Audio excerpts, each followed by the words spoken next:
Welcome to the second episode of the Out on Loan podcast. As always, I'm your host, Jeffrey Canova, and I'm joined by my Bangladesh brother, Aritra again. Welcome back to the show. Obviously, we had to bring you back. It was a last minute thing. And then also welcoming to the show as well, my Shaq to my Kobe, the Sun to my Kane, the mustard to my hot dogs. I don't know any other analogies that I wanted I to think bring I think up. you Do just you have stop another it one? there. I think you Stop right there. All right, Yeah. cool. No, I mean my big brother, he's like a big brother to me. Colby Gaines, welcome to the show, brother. Hey, welcome everybody. Thanks for having me, Jeff. It's always a pleasure to get on here and talk ball. So I'm excited. Let's do it. Yeah, man, and I love the bottom intro, the bottom like to your name. It says Brennan Johnson, Yeah, Ballon d'Or enthusiast. firmly Do believe do you that. run any? No, I've known you for 2-3 years. So um, your love for Brendan Johnson's unmatched. I remember when Mbappe was going on a poor run. I remember you would send me all of those memes about how Brendan Johnson's just better than Mbappe. And you know what? Hey, I mean, the he had more discussion's still goals, going. but 'Cause he yeah, did have more goals at that point, and I guess that conversation is still going because obviously Brendan Johnson scored in the weekend in part of Tottenham's 2-0 2-2. victory over Man City. Mm-hmm. But also, who scored 2 goals? Speaking of 2 goals, Mbappe, Madrid 3-0 win over Real Madrid. And yeah, it was just quick match reactions from my part. I know, Kobe, you were watching the game because I did Right. mention that Rodrigo is probably on watch. I've heard rumors that maybe Spurs might want to get him. Yeah. Man City might want to get him. So you're like, okay, he might join the Prem soon. So let's scout. And he looked great that game. Um, But Aritra, we're gonna bring it back to our first episode. Do you remember what I said about this team? Right? What did I say about this team?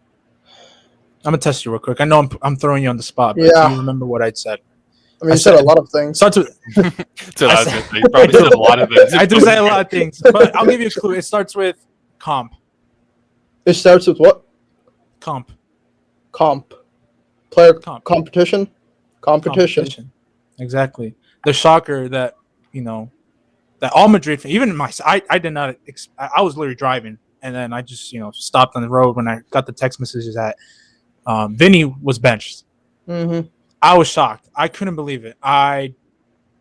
What's funnier too was Rodrigo got the start after the last game where he didn't get any minutes, and I didn't really talk about it that much from the last episode because there was other talking points about Mbappe. I think the way the team looked, obviously the first game back, and then obviously we're talking about United, but I just couldn't believe that Xabi did that, and I'm very happy it did because it just kind of obviously makes me look like a smarter person because I called it with competition, and we won 3-0. Mbappe scored 2 goals. Even Franco, I love that Franco got the start as well. He didn't look that great, but again, he's like 18, second game that he's playing in La Liga. I'm not shocked that he didn't score like 3 goals, or people try to say he's like the next. He's like our Lamine Yamal. Stop with those comments. Just stop with that. It's not really fair for him. And I thought Rodrigo looked. I mean, Kobe, you were texting me like he looked like your pro clubs build. We have our team and stuff, and he was just moving like he was different gravy. I mean, what were your thoughts on this game and his performance? Yeah, I mean, I think it's pretty much what I expected. I mean, I've seen Rodrigo a handful of times. Obviously, he's a class player. The way he was moving down the left flank inside the box was just great. He had intention with every touch. Was looking to take his man on. I mean, that's what you want from your winger. So to see him in a time where like his future's kind of up in the air with Madrid, it's like I don't know what's going to happen to me. He gets the nod, um, and he showed up. I mean, he did more than show up. I mean, he nearly bagged a goal once or twice. Yeah, he did. I feel like every take on he had was successful, just about. So yeah, it's a great result for Madrid. Great result for him. And I think his stocks are definitely very high right now. Very high. I think Tottenham just they're about to be knocking it. They'll be like, hey, I don't think we'll You get. know- I think he'll go to City, and I think You think so? we'll get Savinho, and then City will take him. That's what I think. Yeah. Yeah. Yeah, and I mean, the other talking point was, Vinny being benched, and there was a lot of criticism before the game, even right after the Madrid game. There, the news that came out were, what I like about football is like there's always like those extra camera angles that these Yeah. Spanish news sites get, or like these Mhm. English Premier League things, especially Spanish. Shout out to the Spanish TV channels, dude. They always get like the best like hidden like audio, like Yeah. conversations and like camera angles. You guys are amazing because what I didn't notice in that game was Xavi was actually in that first game was picking not picking on him but like criticizing him, like trying to tell him to get back, stay locked in, stay focused, and he was pressing well, but offensively just Vinny hasn't looked that great really for like about to be like what 8-9 months. He has not shown up at all. But this game, that was the shocker. Like, wow, he actually did it because Vinny has so much power at this club. I mean, he's number 7. He's been in contract renewal conversations that have been stalling for a bit. Obviously, like Madrid has defended him for like the last 2 years now with the racism thing that he's endured in the last years that he's been in Spain, and then obviously the whole thing with the Ballon d'Or. So just to see him get just benched like that in the second game, no injuries, no coming back from anything, no resting, just second game straight up, boom, benched. And for a player like Rodrigo, who obviously might be on the move, and I was kind of hoping that Rodrigo would score like 2 goals, only because I like Rodrigo, and yeah, he was amazing today. Proves his worth that he probably needs to go to another team just to show how elite he is, because he is, in my opinion, probably a top 5 left winger if he has his own team and has like the right momentum and rhythm going into a full season, but he's not going to get that Madrid, and especially after today, because Vinny scored a goal, which was really nice to see. He looked confident. There was a few moments here and there where like you're like, oh my god, like why did he come on? He looked short. He looked short of completing the passes. He just didn't look stiff or agile and explosive like Rodrigo did in that first half. You saw Rodrigo was like at least doing step overs. He was trying to fake his way to go left or right, take some shots, and Vinny just looked hesitant in those first few minutes that he got in, and then just the thing that has been working so far these first 2 games has just been his pressing. I mean, he won the ball back to get Mbappe a second goal and assisted him, and then obviously the third goal that he scored in the last 9 minutes. What a great finish! That looked like the Vinny, the clinical Vinny that we want to see as a Madrid fan base. The other thing that we saw was just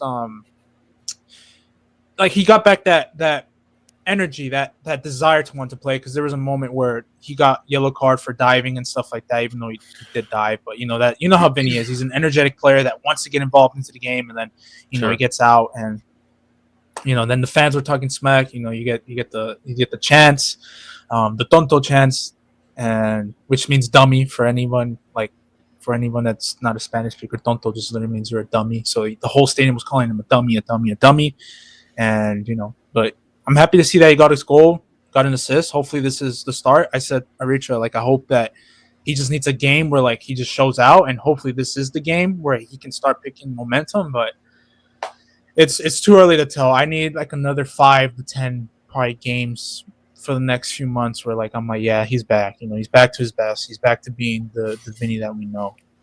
But one more thing I gotta say before we end on Madrid topic.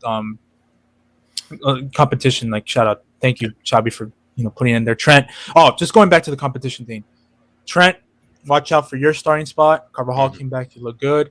Raheem, Rodrigo, or anybody that went Arda as well. Your starting spot is on the horizon too, because Franco came in, and Franco too. So I'm just happy to see that there's competition at least. Yeah. So happy because you saw the players defending, you saw the players striking back. So happy about that. So now everyone knows, okay, my spot is in danger. Were you surprised to see that Trent got dropped for Carvajal? I was, but I think I forgot to mention in the first episode, I think Carvajal looked great in that first game that he looked back, and he looked good as well today. He just looked very agile and like just explosive. Like it looks like he hasn't lost a step yet, which is crazy because he's like 34, 35. Coming of age, yeah, and honestly, man, a 35-year-old with experience who's the captain of Real Madrid, who is that just has as much experience, is just 10 times the better defender than Trent is. And you saw it today with the amount of slide tackles that he came in. I want to pull up the stats, but I don't have them right now because we're doing this right after the game. But I imagine he had like 3 interceptions. 4 amazing slide tackles. Tchouaméni as well. Speaking of slide tackles, probably was the man of the match. I'm happy to see he looked amazing. Final thing I talk about Madrid. Mbappe, I love your celebration. That is the next big thing. I'm tired of him doing that. The tears. The tears thing. I love it. Still, I'm out on loan right now, so we need celebrations like that to keep us going. So Mbappe, FC, EA, I need that in the next update for 26. Go right now. Do the edits. I need that right now because if we're playing pro clubs and we score like 20 goals or we score a hat trick and I just go to the camera and I go, come on, you can't tell me that's not an elite celebration. It would be. It's going to be the celebration of the year. For me, that's going to be it. That is just wipe the tears. Yeah, had a quick question for the Madrid game for you guys. Like when you guys were watching it, I saw like Real Oviedo. They had like a 5-4-1. It looks like that they were running. So maybe they were like probably playing very defensive and like parking the bus. And from the very like surface level stats that I saw, I mean, it looks like Real Madrid. They dominated the possession. They were the ones that were like attacking and like shooting the ball a lot. So other than those stuff, like what else did you guys see from like a game perspective, like how Madrid played, passing wise or link up wise, or like was it as like dominant as the stats showed, or was it something else? I think for me, what I loved about the game was I think we just took more shots. I think in that first half we had like 16. I mean, and part of it came down to Rodrigo. I mean, I thought Rodrigo was the one that really helped us open up the game, just for how he was able to just take on the man and just was able to deliver a cross or take a quick shot. Like in the first 2 minutes, like literally the commentator on ESPN Deportes literally just said like, wow, he's done more in Vinny than like the last game, because he literally took a dangerous shot and curled it in and it went to a corner, So for that, I just thought our shot taking ability was a bit better today. Obviously, Real weren't the team that we played. They're not, they just got promoted into the first division, so they're not like going to be as tight as like an Osasuna.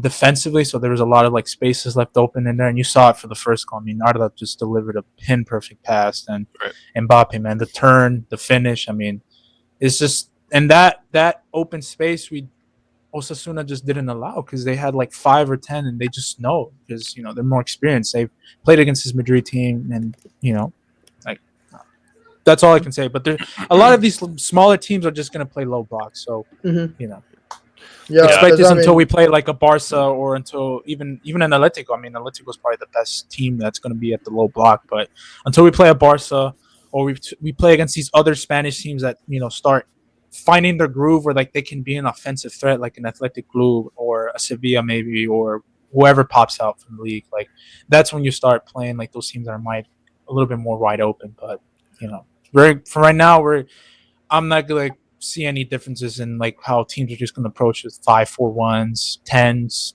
put 20s in there, put the fan base in there behind the defense as well. Why not? Because that's the key to stopping this team, is if you can shut them down, close out those lines, because we have runners. That's it. Yeah, because they're on Barca. Oh yeah, go ahead, Colby. Sorry, I was just gonna say, like, from my point of view, like I think that Madrid just played that the way that you would hope for tactically, because when it comes to low block, you're just waiting for your moment to get on the counter and go, and that's what they did. I mean, the first goal, not so much, that was just a run behind, but the second and third goal was perfect counterattacking football, I feel like, into proper build-up. Runners go, you just get players in the right places and they'll make it happen, and that's really what they did, which is honestly what you would expect from a team like Madrid with the talent they have, going against a newly promoted side. That's not to take anything away from them, though. That was a great game, and great attacking football for sure. Yeah. And the other thing I think that we need to talk about as well is just this year, will we be clinical? Will we be clinical this year? Will we be decisive? So far right now, Mbappe is clinical at the start of the year, and I'm happy that he's doing that. So now I'm hoping that he continues doing that for the next year. Vinny continues doing this as well. Hopefully Franco and Brahim, Arda's more clinical. Like, we just need to be more clinical with the chances, because I think last year, especially at the beginning, that killed our momentum and our rhythm. We were not clinical enough. We missed so many open chances, so many counterattacks. But so far, especially in this game, we finished them off. So that's football. You put your chances in. And you know who put their chances in? Your team. I had a feeling it. You mind sharing what time you had to wake up to watch that game? Because you were telling me the night before. I'm like, dude, I'm not gonna watch. You're probably gonna. What time, bro? So that night we were playing pro clubs until like 1 or something. 1 or something. And then I had an alarm set for 6:20 because the game was at 6:30. So 6:20 wake up. Did you get some nice breakfast with that too? No, I didn't. I was just straight into the football. I mean, I respect that. That's a good answer. So I was probably like half asleep for like the first 10 minutes, but I woke up pretty quick once we got going. So I mean, that's the worst thing you can fear is you get up at for a 6:30 kickoff and then you just like get battered. You know what I mean? So I think it was well worth it. It was well worth it. And who scored in that game? Ole, ole, ole. Ole, ole, Johnson again, ole, ole. Johnson again, ole, ole. He scores in the finals. Dude, he scores against City. Scored against, that's what I was going to say. Scored in that United game, and that was the difference. I've never seen a player do less, but yet score more. Like, that dude literally... No, seriously. I mean, you're not wrong. I love I'm glad he gets on the score sheet, but like I'll literally be watching the game and I'll be going, dude, we got to get him out of the game. Like he's not doing anything. And then 30 seconds go by, he's back post, tap in, goal. It's like clockwork every single game. It's insane. It's like it's I can't think of any comparison to it in football with other players because it's like you can't even drop him from the squad because he just scores so many goals. You know what I mean? Like, right? You can say what you want about him. He can't take on his men. He can't outpace them. None of that. But you hit him inside the box, and he's putting it in the back of the net. Yeah, so it's quite crazy. And then the other goal, just poor for Man City. Oh yeah, that's right. That was honestly on City. Poor, awful for Man City. Starting off with Trafford with that hospital pass, and then. Oh yeah, dude, Trafford had himself a tough game. We'll just say that. I don't think he'll. That's why Donnarumma's coming soon, bro. Donnarumma's coming soon. I don't think he'll play another league game. I mean, I think he might play the cup games, but he kind of showed that. I don't know. I don't know if he's ready for it yet because I think he was the worst player for City in that game. Personally, his distribution was poor. His decision making was poor. I mean, I don't really know what he's thinking on the one that turned into Polina's goal. I mean, Sarr was like standing on the edge of the box like Dembele. You know that meme with Dembele? Like, you know what I'm talking about? He was literally standing there like that, like just sharking, waiting to press. And sure enough, he passes it, turns into a goal. So yeah, that was pretty poor. But yeah, I don't know. It's he just played a sound game, and I think that's the difference between Frank and Ainge is that I think if we played that same game over with Ainge, like I still think we probably might have won as we have with every manager clearly, but with Thomas Frank's setup, like we were just way less vulnerable. I mean, it's like every time we fail an attack, we're not sprinting back, all hectic, trying to cover ourselves. It was just like sound. We build up. If we don't get anything going, it's fine. We can play defense and then get another attack going. Whereas before it was like, okay, we have to score on this counterattack. Otherwise, we're getting scored on instantly. Yeah, it was just a sound game all around. I think we're looking really good to start the year. I hope that this was proof to Daniel Levy and such that if he can back the manager, that we're in for a really good year. Because I mean, I won't say too much because obviously it's the first 2 games.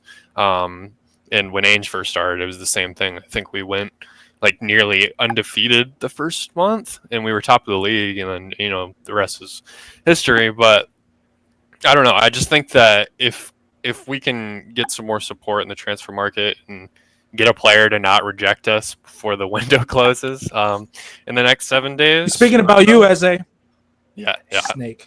I'm not even going to talk about that fraud. He doesn't deserve my time. But yeah, if we can just get some more support in the transfer market, hopefully we can pull off Savinho. That would be huge for us. I think if we come out of the transfer market with Savinho, Kudos and hopefully a 10, hopefully. But I don't know, man. This midfield three is looking dangerous with Polina, Sarr, and Bentancur. They're like a brick wall. I can't get anything through them. So maybe we don't need the creator. Is that the best midfield in the Premier League? I'm not that delusional. Best midfield in the Premier League? That's a tough question. Because you know what I said? I've been saying it to Aritra. I said it to the group chat. I said it to you. I said it on whatever friends watch football. I said, dude, Man City probably have the best midfield in the world again. And they got completely ran over, man. And I think part of it was the physicality. I mean, everybody has their days, you know what I mean? I guess I would still probably favor City, but I'm probably not thinking of somebody at the moment. But Liverpool's I think Tottenham, when they're at full strength, we've got Kulusevski, Maddison, and everybody in the mix. I would want to say that our depth is in contention for the best in the Premier League, but I don't know if I would say outright that it's the best. But yeah. I think like Chelsea's also kind of underrated too. I mean, you got Fernandes and Caicedo, and Palmer.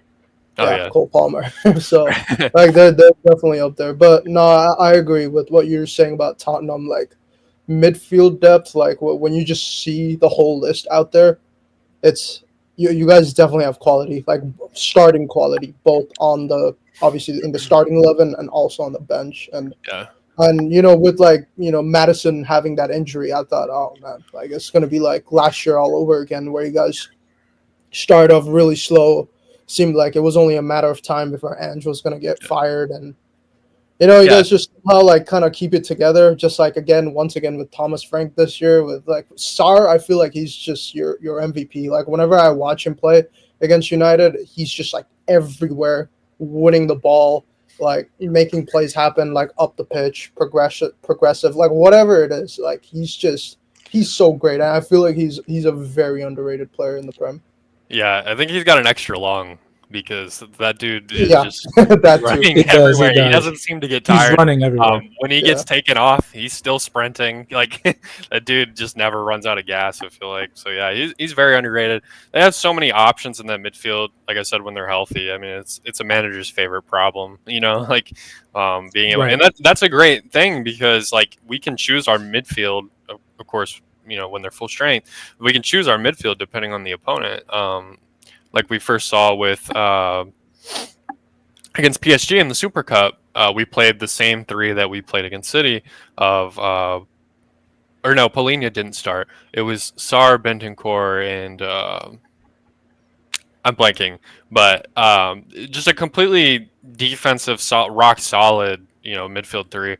Whereas against Burnley, you know, we start Archie Gray and Bergvall just because they're younger. They, I guess, provide a little more attacking threat than those two do, and you can get away with that, and you need that more against a team like Burnley that's obviously playing a low block and such. So yeah, I just think that's a great part of the team because like for so much as we all complain, and we as in Tottenham fans complain about the lack of depth on the back line, the front line. I mean, the midfield is arguably the most important when it comes to depth. So I think that's a great problem to have for sure. Yeah. I just wanted to quickly just transition into our United. Any hot takes for Spurs this year, Colby? Hot takes? I guess it depends on what you regard as a hot take. I think we'll finish top 5, top 6. But like the thing with that is it's the same as it was last year. Well, to an extent. I think Tottenham's season is just dependent on injuries. Like if we stay healthy, and I think it's a side that's fighting to be top 5, will be top 5. And if we get unlucky with injuries, then I think we're just going to be screwed because, like I said, I don't think we have the depth that most Big 6 teams do because we don't spend the money that most Big 6 teams do. So we just don't always have those options, which comes back to bite us last year. On top of a, you know, not so concrete tactical philosophy. Last year was a disaster for both of those reasons. So I guess my hot take would be that they could pull off like number 4 in the Premier League, or my hot take would be that they will make round of 16 in the Champions League. But I don't know. We'll see. It's hard for me to really like back any of that too much because I've only seen 2 games, but they look sound. So I'm as of now, I'm behind both of those takes. Okay, I agree. I think they will. Okay, yeah. I mean, now let's say Madrid and Tottenham play Kobe. Do you think they win again, like in 2016, 2017? You know, the funny thing about that is I really don't think it's a concrete answer. Like you would think, like, oh yeah, Madrid beat us every time, but like that's just the thing about Tottenham is like on their day they pull out a win. Yeah. I mean, you saw we were what 3-4 minutes away from beating PSG, the supposed best team in the world. So like, I think obviously Madrid would be the favorite to win without a doubt, but I genuinely can't tell you. That's like I feel the same way about every Tottenham game I go into. We could win 6-0, we could lose 6-0. Like I don't really know, to be honest. So I don't know. I would probably favor you guys, but I could also believe us pulling off a Van de win. Ven and Romero versus Mbappe and Vinny. Oh my god. That is box office. I need to see that. Romero versus Vinny. Oh man, there's gonna be like something is gonna happen between those two.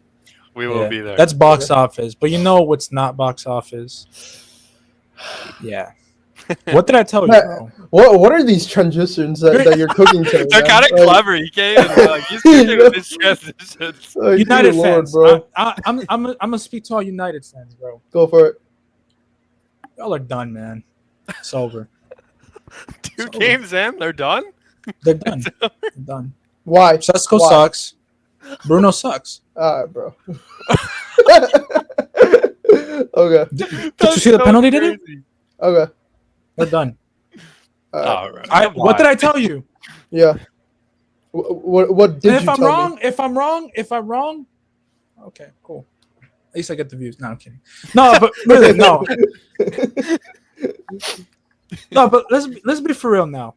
Oh my god, Bruno was awful today. Just awful. And I know I didn't want to mention it because I think we would have gone another 30 minutes in the last episode, but okay. I know you love Bruno. There's a lot of people that love Bruno. I think Kieran loves Bruno too. Okay. But come on, man. It's over, man. Amarin, stop. It doesn't work. That whole 3-4-3 thing is killing this team. Change it up. You went a whole half season last year. It doesn't work. Against Fulham. Couldn't figure it out. It's the same old United. Do you want to add on? I have nothing else to say. Bruno, yeah, you gotta go. That's it. It's every time. Wait, every time.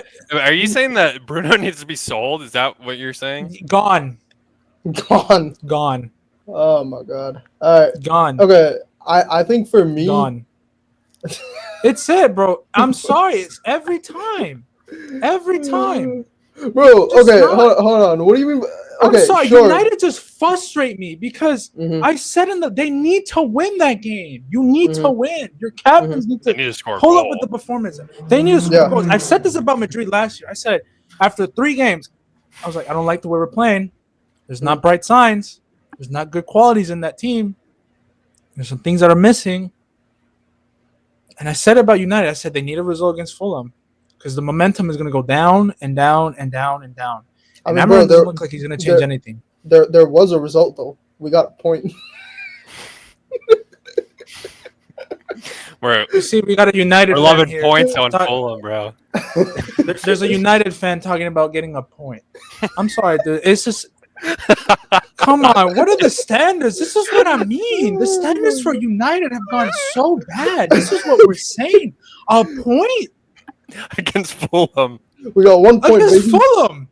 Hey, look. No, is that not an improvement? Obviously, you're not speaking for all. Obviously, I'm joking, but like, come on, man. Last Sunday, what is?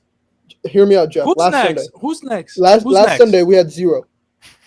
Today, this Sunday, the 24th on Kobe Day, we have 1. I'm gonna ignore you, and I'm just gonna look up Manchester United's next games, man. Because I need to. It's against Grimsby Town, baby. EFL Cup round 2. Well, then you got the great old Burnley. But then Saturday, 7 a.m. Pacific time, we got Burnley at Old Trafford, 3-0. United. This is what I mean when I there. say I am concerned about. We'll be there. God, stop. Look at the schedule. Look at this. Look at this. Look at the schedule. Yeah. This is what I mean. After that, City. Look and at Chelsea, this. bro. Look at this. I know. I'm aware. Look at the schedule. Bro, I'm looking. Man United, Burnley. Yeah. That's gonna be a tough one. Because Burnley's a tough team to go play against. 3-0 They might win, United. but next. Then look at that. City. Okay. City's winning that. Mm-mm. Next game, Chelsea. You don't remember what happened last. You don't remember what happened last time. You don't remember what happened last time at City Ground. Sorry, not City Ground. Etihad. No. Yeah. Yes. Yeah. Etihad. I could be. Doesn't matter. But yeah, 2-1. Ahmad. We'll be there. That was during Man City's poor form run. Now Man City going on another poor run then potentially, but no, that was a Man City. That was 2-0 by. Dude, you know what? Wait, hold up. Poor Man City. Hold up. I'm pretty sure that game that they played. We watched it together. We did, but didn't Tottenham beat them the game before that too? I could have swore that we played them like just the game before that or something, and that was the start of their poor run. Yes. Yeah, right. Yes. So, dude, it's foreshadowing. I think no. I think there did the game against Sporting happen before or after? That's what I don't remember. The game against who? I think it against Sporting where Sporting in the Champions League 4-1, 4-2. That was like the first time Amorim went against. Yeah. No, that happened before because afterwards that's when Amorim was hired. Right. As United coach, because like I remember everybody was going crazy. Like Joker's came. I think he scored a brace that game. Our coping mechanism is like superstitions from games that happened last year. This is how bad it's gotten United. Okay. I'll actually be serious. Like I know I was. No, look. Can I look? Burnley, then City. Y'all losing that. Chelsea. Y'all losing that. Brentford. Who knows? Then Sunderland. I'm just saying. Watch out for Sunderland. And then Liverpool. Okay. And then you got Brighton. Yeah. And then you got Nottingham Forest. And then you got Tottenham. I mean, bro, you're just listing out all the Premier League teams. Like, yeah, we're gonna have to because that's how bad you guys are. We're gonna have to get a result. That's how bad you guys have been. I don't trust you against anybody. My point is, when is United gonna actually wake up, man? This is 10 years. This is like Man United are as big. Arguably as big as Madrid in terms of like popularity, in terms of brand, in terms of status, in terms of the club. They're the greatest Premier League team of all time in the modern era since like Sir Alex Ferguson took over. Ever since that guy's left, I don't know what has United been. They've been surviving off the name, and we're starting off again to another poor season because we're not picking the right managers, or the managers being stubborn. The players are not right. Poor performances, the lack of quality. And just a little bit of like, come on. Like, can we not get a result here and there? And that's what I'm starting to fear with Madrid if they continue on another like poor run again this year. I'll be like, I don't like that we're starting up. Like, if Madrid go on a poor run and it's like, dude, 2-3 years where you're going back-to-back poor, like, I don't like that. Because you're a bigger team than that. But for United, it's been like 5 years of this. Like, I want him to do well. I want him, but it's just, I don't rate the Sesko signing. I'm sorry. That's just been the case. I'm like, dude, I don't rate it. Bruno's still at this club, and I think he should have been sold. I think he should have, like, just to change up everything and just restart because he's part of that old era with Oli and what was the next manager? I don't even know because it's so bad they've been. His name is Eric Ten Hag, brother. Oh, that guy. Yeah, that guy. Well, congrats, Bayern Leverkusen. You got that fraud. Fraud. I'm not a. Can I say something? Yeah, go. Yeah, go ahead. I'm sorry. No, I'm you're passionate good. about United. I was just gonna say I was talking to Kieran about it earlier, actually. Who I can't wait to get his thoughts. He's gonna be mad at me. I mean, I only said so much to him, but he was like, "What is it?" He said, "I'm reading it, bro. The hope of a new season has already been zapped out of me." And I told him, like, "Thank you, Kieran. We're gonna get you on next. You're getting replaced. What I told you're going him out on loan." Literally, you're going out on loan from this podcast. Nah. Just watch. Just wait. Yeah, go ahead, Colby. Yeah, I was just gonna say, like what I told him was I wouldn't lose all hope just yet because I think with United, the thing is just like you said, they're the stature of Real Madrid, but their culture is just in the gutter. Like it is completely in the gutter, and I think that's the problem. Like it really starts with the culture at the training ground. all that type of stuff before the game that goes into the game.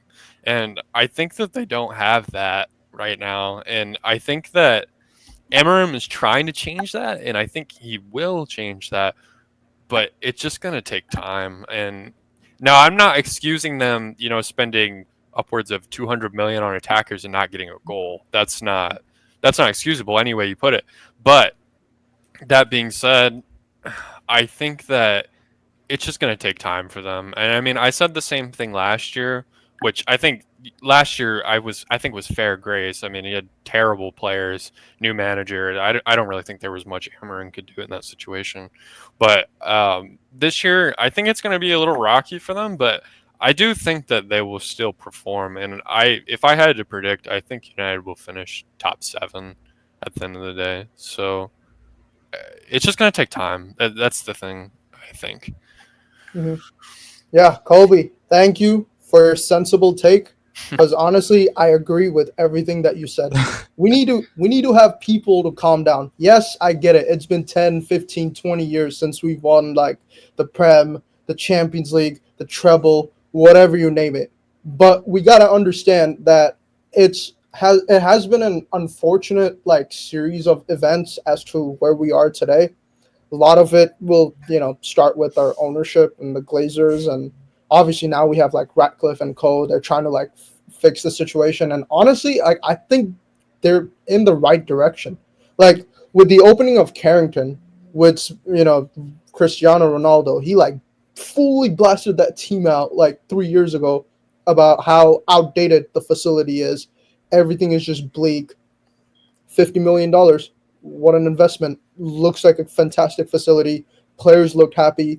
Also, throughout the preseason, Amarim has them playing great ball, but at the same time, it looked like there was also great chemistry and great relationships amongst the coaches, amongst the players, and like the vibes were well. And yes, like Colby said, it's been a rocky start for sure. Not the start that I would have liked to see either, despite the progression and the developments that I've seen.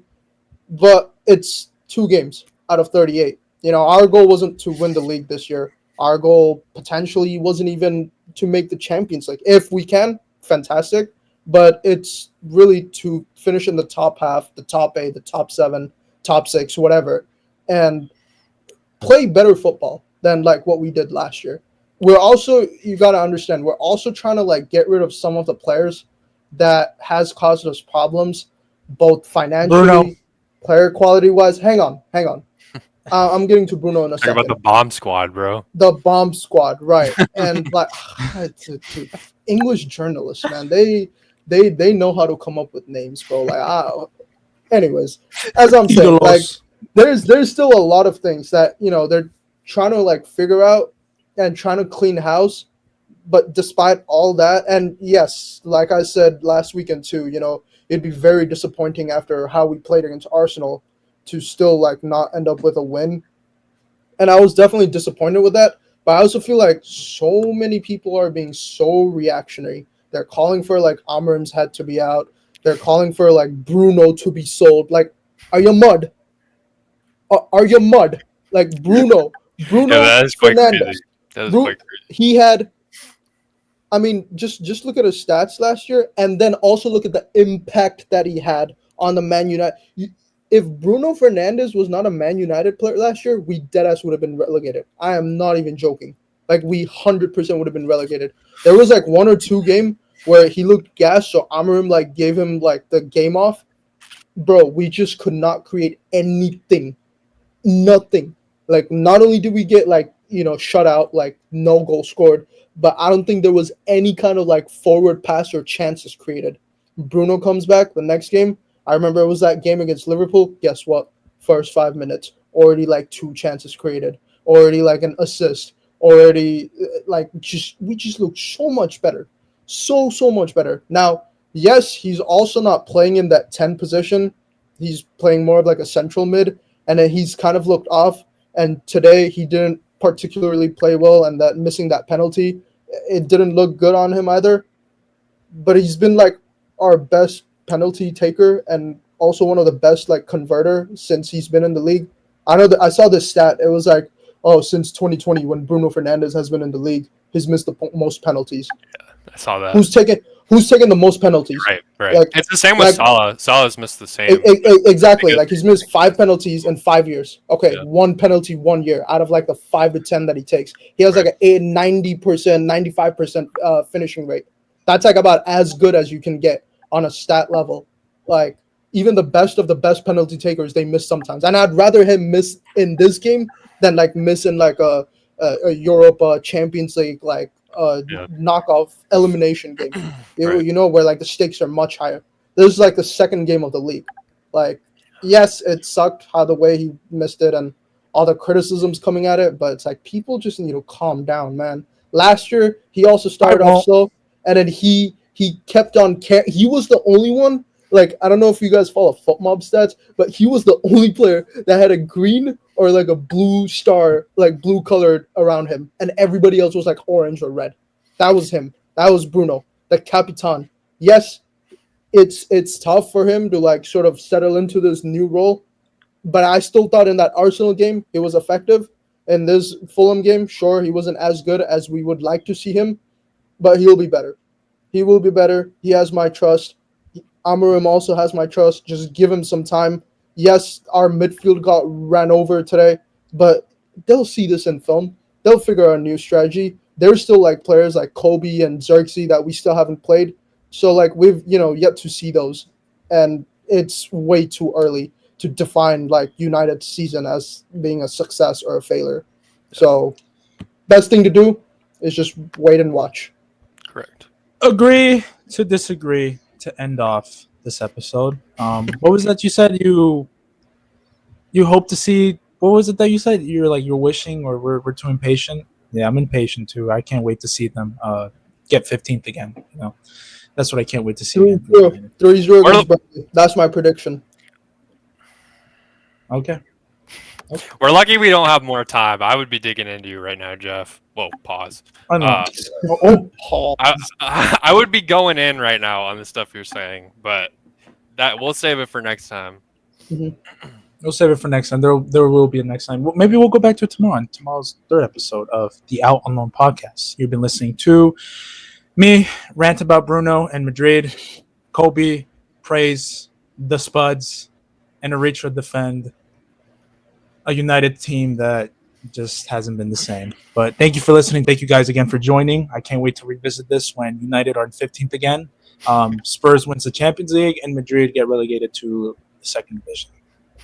Because thank you, boys. I appreciate it, and have a good rest of your day. See ya. See ya.